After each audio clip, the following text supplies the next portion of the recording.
President Barack Obama has signed a controversial defense bill that basically allows the indefinite detention of terror suspects. The U.S. president said he had serious reservations on some provisions regarding the treatment of detainees.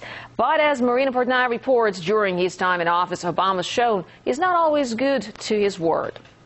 Long before he became U.S. president or a Nobel Peace Prize winner, Barack Obama was a constitutional law professor.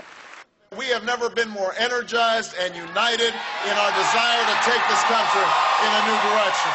A civil liberties champion turned charismatic candidate who vowed to reverse the abuses and policies of his predecessor, George W. Bush. 3 years later, many civil rights advocates who once cheered, "Yes, we can," are finding themselves saying, "No, you can't." Not only has the Obama administration blocked torture accountability and refused to investigate and prosecute, he's basically maintained indefinite detention.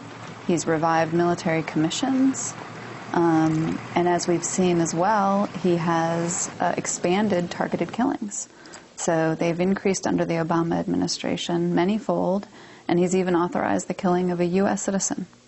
So, I think, yeah, we're in there's a bad state of civil liberties under the Obama administration. World-renowned author and scholar Noam Chomsky believes the Obama administration has changed gears and accelerated illegal practice into overdrive.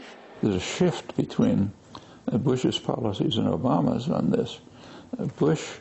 Bush's policy was to kidnap people, whatever you thought about them, take them to Guantanamo or Bagram or some other torture chamber and try to extract some information out of them. Obama's policy is just to kill them.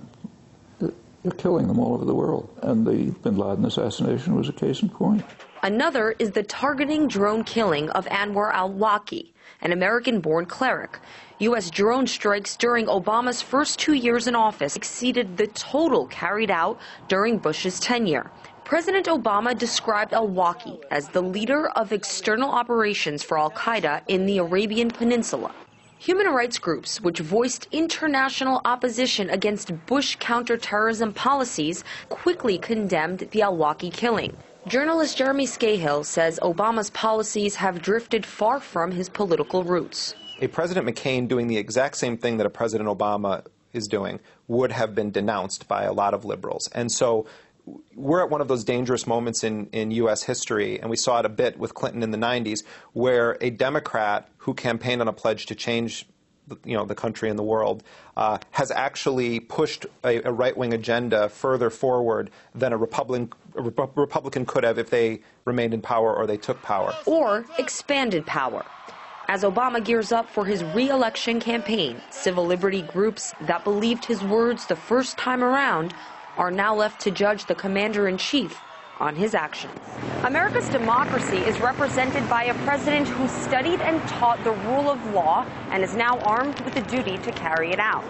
But critics say as long as Obama plays by his own rules, the Constitution and his promise of change both remain compromised. Marina Portnaya, RT, New York.